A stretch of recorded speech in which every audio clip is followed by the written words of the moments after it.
Thank you very much, Ken, and I'm really glad to hear that you enjoyed the Wasteland so much. When I get a time machine myself, I sometimes feel like if I could have had that app when I was at university, yeah, it would have been fantastic. But today what I want to talk about is apps and what they mean for scholarly communication. We all know that apps are everywhere. They're ubiquitous now. It's hard getting away from them. But really, I don't know if it's been explored that much what this could mean for scholarly content.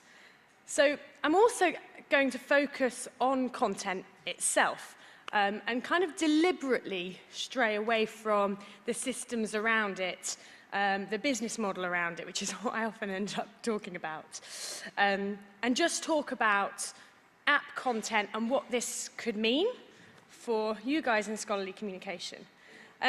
So a little bit about me. My background is initially running an e-learning production company when I was at Warwick University as a sort of side job as a student. So I do actually feel quite at home here and sort of like coming back to my roots. But then after university I went on and set up a video production company called Ember Television, where we produce lots of content, mainly factual, for universities, tech companies, wealth management companies, arts organisations, and I've always really enjoyed creating the learning content, which is what took me on to then working at Touchpress. So I'm a producer at Touchpress. We produce immersive, book-esque apps that look at subject matter in completely new ways. I used to head up the marketing, that's what I did when I started there, so I often come at it from that perspective, but now my role is all about bringing people together to ultimately make app projects happen. So to give you some more background on Touchpress, we're a non-fiction app production company, predominantly, and we usually make apps for both the public and also for academics as well, but usually the academics more so in a personal capacity. We were founded in 2010 at the same time as the iPad. In fact, we pretty much launched on the same day as the iPad when our first app came out, The Elements. The Elements is an interactive periodic table app. And often when I show it to people, they say, I know that, I've seen it on the Apple adverts. And that's because we were really, really lucky that Steve Jobs used it to show the capacities of the iPad. At the time, the Kindle was the iPad's biggest competition, and it was literally pretty black and white. So Steve Jobs showed the Elements up on stage at the launch of the iPad to say, look what the iPad can do that you guys at Amazon can't do. I will show you it so you can see what I'm talking about. I'll be showing you lots of apps throughout this presentation, so there'll be a bit of these change arounds. So here is the Elements. As you can see, true to the periodic table, but every single element, when you tap it, you can move it around. Some people said it was akin to a book from the Harry Potter universe. That was Wired who said that. Here we go. Stephen Fry memorably said that it was a loan worth the cost of an iPad, which was lovely. Here we go, here's sulfur. But it's not just pretty, it does also have, as you can see, lots of information, some of it live as well, about the element itself. So for instance, you've got atomic weight, you've got the boiling point, and that all comes from Wolfram Alpha. I should mention our founders, Theo, Theodore Gray, you might have known of, he was the creator of Mathematica, was one of the founders of Wolfram, along with Stephen Wolfram, and that's why many of our apps have this connection with Wolfram. Max, another of our founders, started his career at the BBC as a producer and then went on to set up the Special Projects division. And then we also, John, he actually created QuickTime at Apple. So when they all came together, it was like this fantastic meeting point where they all initially started off by creating apps really born from their passions. So Max and Theo actually met when they were, and they still are, avid element collectors. And they were trying to outbid each other on eBay for certain elements so that they could both create the ultimate periodic table, an actual physical table with all the elements in it. And they realized that there was no point trying to outbid each other on eBay, and they may as well just talk to each other and create the ultimate periodic table together. So the elements is actually, it's got a really lovely history to it, and it really says a lot as well about the passions of our founders. Fast forward a few years, and we produced an app called The Wasteland with Faber and Faber with Henry, which I'll show you now. So the Elements was a really, really big success, and because of that, we were able to invest in a company, and Touchpress really was properly born. So here's the home screen of the Wasteland app. We've got the poem itself, which we didn't really want to mess with too much. And if you wanted to, you could just read it like you would read a print book. However, there's lots of extra features that at first seem a little bit hidden. So for instance, you can see the original manuscript, which was annotated here pretty ferociously by Ezra Pound. We've also got notes as well. And these notes here, I think for me, really enlightened me about the poem. And those, because T.S. Eliot, his style is bringing together so many different references and putting it all in one poem. And he's so inspired by references from hundreds and hundreds of years ago to something very relevant and recent for him. Having the references there, having a bit of explanation, for me, really, really helped. In fact, this is the app that I discovered Touchpress with, which made me a bit of a fangirl about the company, and then made me bombard them with emails about wanting to meet and potentially working with them, which all ended up well. So I've yet to show you probably the most well-known part of the app, which is... They call me the hyacinth girl, yet when we came back late from the hyacinth garden, your arms full and your hair wet, I could not speak. And my eyes failed. I was neither living nor dead, and I knew nothing. So you may recognise this as Fiona Shaw, a very well-known RSC actress. Looking into the heart of light. And she performs the poem, but silence. At the same time, we've also got the text going past. At the same time. What are the roots that clutch? What branches grow out of this stony rubbish?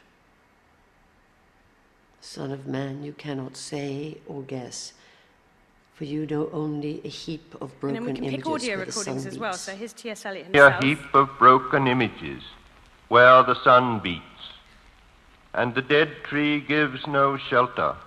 The cricket no relief, and the dry stone no speak, and my eyes fail. So, for us, I think, in publishing terms, that was the app that really put us on the map. That meant that we would go to events like FutureBook and feel like, hey, yeah, you know, we're one of the innovators here. So, fast forward even further now to 2013. And this was when I just started, actually, and it was the first big project that I had, which was to lead the marketing for an app that we were producing with Disney at the time. So the app's called Disney Animated. It was launched summer 2013 in partnership with Disney Interactive in LA.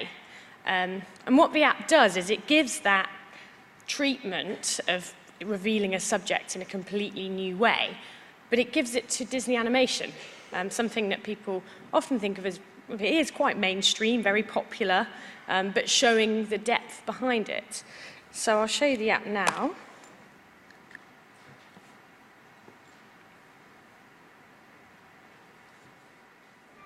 So this is the home screen. And as you can see, it does look like a book in some ways. You have these chapters here. And each chapter, it has pages, and they do look very similar to a book. However, every single element to it moves or does something. So be that a video or some archive that's really super zoomable, or even in hands-on interactive. There's a clip from Tangled. And we wanted to create the feeling that not only is the user learning about that subject by reading about it, but they're also feeling, in a way, put in the animator's shoes themselves. So here we included the frame-by-frame playback to show that this is every single tiny element that goes into the production of a piece of Disney animation. And a lot, you know what, I'm quite used to seeing, with my video background, I'm quite used to seeing this sort of frame-by-frame playback. But for a child who has seen a few Disney films, maybe loves Frozen, when they see this for the first time and just see each frame, they're like, wow, think of all the time it must have created to produce that film. So here's probably one of my favourite parts of this app, which is where you have what some of the characters could have looked like. So here's some early character art for Genie. This is what he could have looked like in a parallel universe. Here's a character sketch for Rapunzel. You can see here we have the annotations from one animator to another animator. Here we have what's called a maquette of Ursula. And maquettes, I don't know if you're aware of what maquettes are there, what the animators use to sort of remind them, they often sit on their desk, of what the character looks like from more of a 3D perspective. So you've got this book section of the app, but also there's the hands-on parts as well. So, for instance, here, this part, people can create their own snow animations from Frozen. So here we go. This looks very pretty. But as well as having this kind of pretty sparkliness, but right now it seems that any 10 or 11-year-old girl absolutely loves this section. You've also got fantastic geeky stuff where you can alter things like the turbulence strength or the field strength or the particle lifetime. You can add a background. You can see the vector fields. And there's also quite a bit of information here about how Disney actually creates these effects. Ultimately, what we wanted to do was turn this into something that people could go into their iPad and get their hands on that Disney technology at home. There's several of these hands-on interactives that we had that approach where we wanted something that is quite in-depth software that not many people could even afford, just for fun to play around with, but we created a sort of user, consumer-friendly version. So here's Vanellope from Wreck-It Ralph. And here, as you can see, this is a bit of a crazy one. You can create your own animations with keyframes.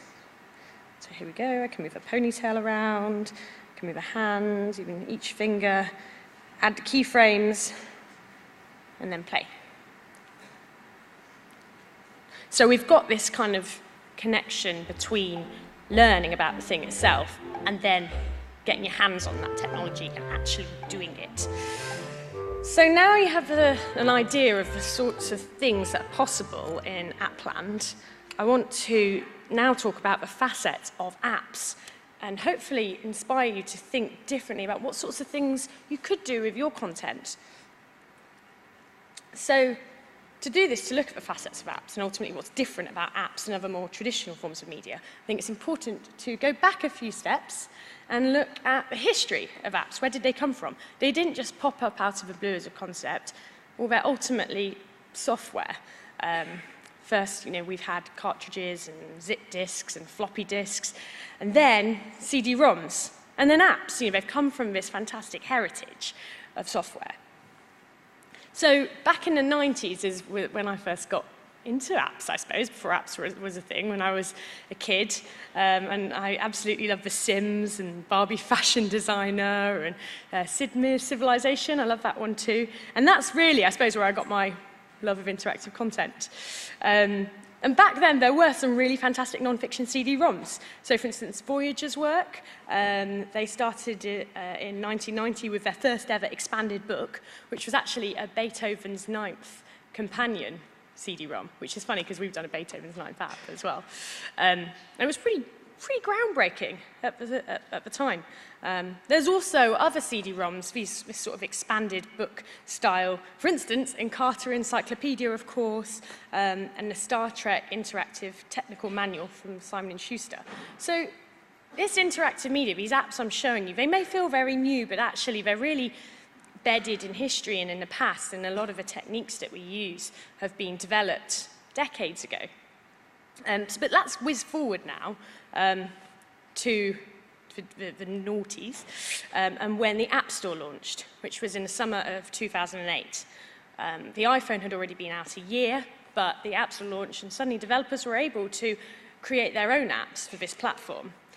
However, the App Store didn't really become big until the 2009 campaign, There's an App for That, which is just genius, really, because it shows the far-reaching domain of apps, how literally apps can address any need. They're this sort of meta-medium, almost.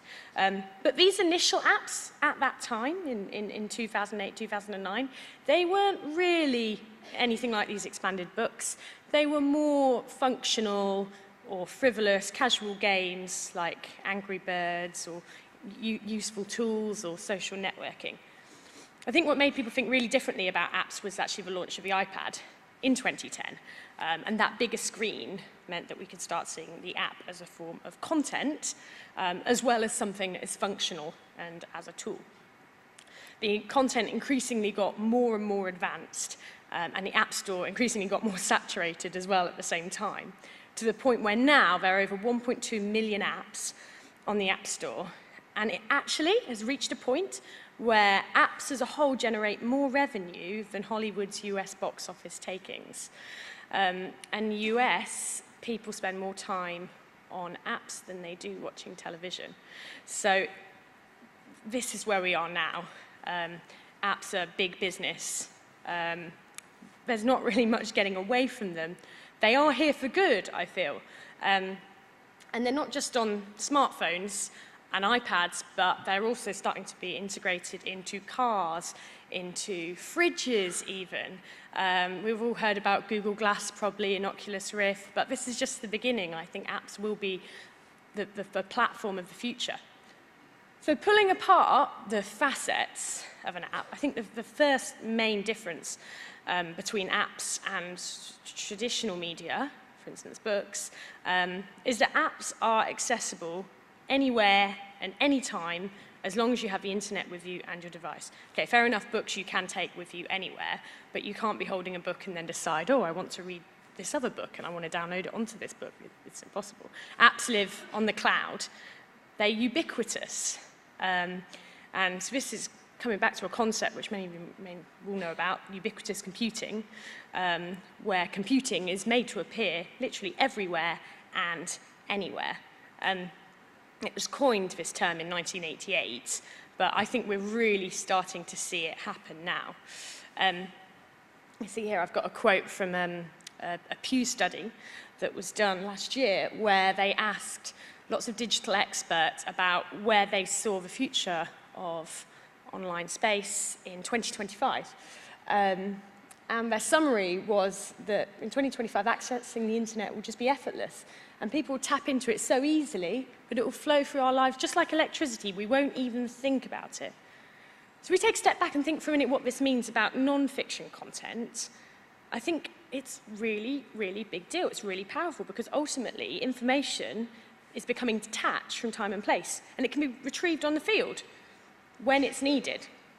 So an example of when I do this, when I often go to art galleries and I want a bit more information about piece of work, there may be the label next to it, but I think especially if I'm in a Tate and I want a bit of context to really be able to understand a piece of modern art, I'll go on Wikipedia and get a sense of that artist, where they came from, what their influences were, and it helps me kind of place it in time.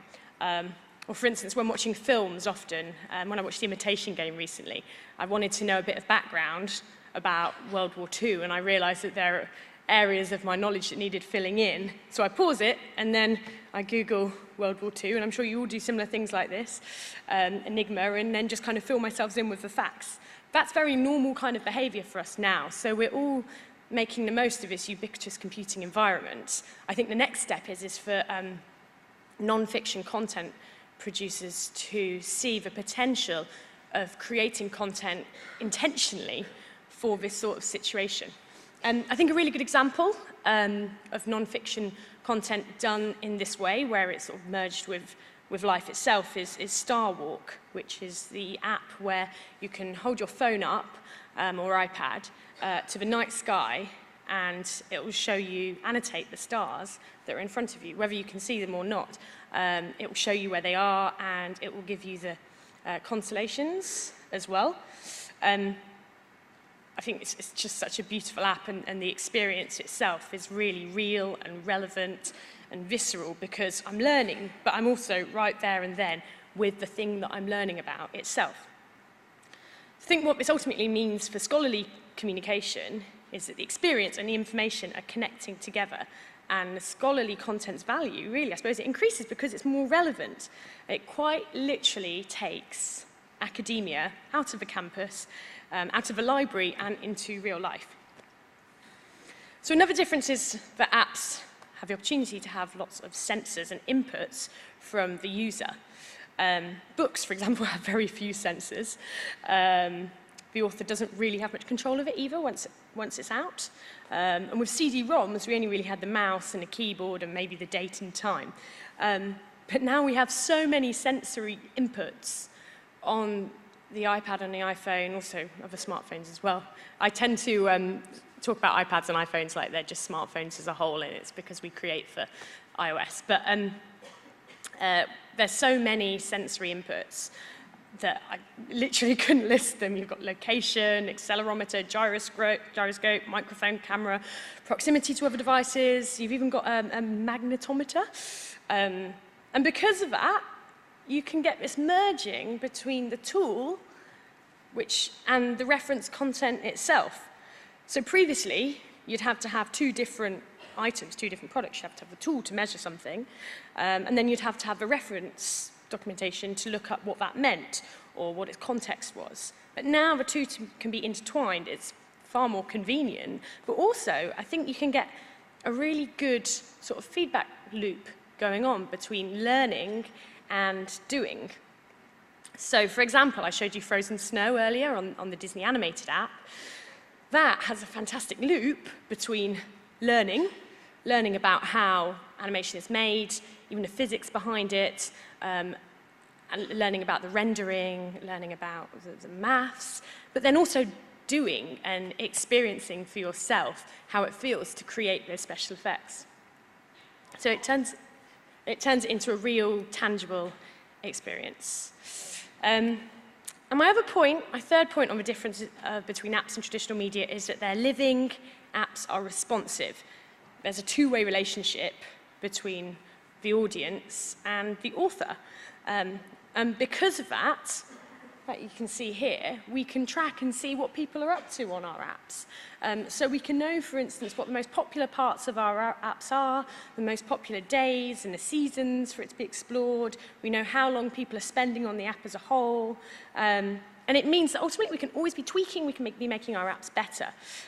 The first version of an app that we put out really is the first version. It will evolve and grow with the user. So a good app will always be updated regularly. And I think what this means for scholarly communication is that our sort of notion of volumes maybe is actually, we don't need to do this anymore. Maybe we can just be creating apps that can be updated as and when, and maybe you can look back through the archive at different versions, but we don't need bookshelves with loads and loads of volumes, and I think this is especially relevant for subjects like law, for instance, where things change very regularly and are constantly new justice published. And we see this already with online systems, web-based systems, but I think with apps it becomes even more of an evolving system. So to conclude, ultimately, what do apps mean for scholarly communication? What can we do with them? Well, I think this really is up to you to use your imaginations here. And we're at this stage where there's just so much scope for creativity. Ultimately, because content can be accessed anywhere, it's far more relevant if we want it to be. The doing and the learning can take place in the same product, in the same environment, so it's a cohesive, joined-up experience, and we can choose the best medium as well to convey information. So for instance, and I didn't really get to touch on this, but say for instance, a piece of information often would be best conveyed as an image, or sometimes, say for instance, with the wasteland, I think it's actually best conveyed as a performance in some examples, or with Shakespeare. So we can choose the medium that we want to put our information into. So it's very creative, but also I think when you take it one step further, that it can have a really big effect on society and learning as a whole. Books have been described by Stephen King as a uniquely portable magic. And the way I see it really is that apps, they are portable magic, but they're also portable application of that magic. Apps are applications. We can do things with them as well as learn with them. So I just wanted to leave you to think about the concept above, which is from Paul Jones, who's a professor at the University of North Carolina. And he said that television let us see the global village. We could see it. But the internet let us become actual villagers. So it's all about bringing together learning and doing and combining it into a really practical learning experience, which ultimately will blur the lines between non-fiction content and the rest of life. So thank you very much.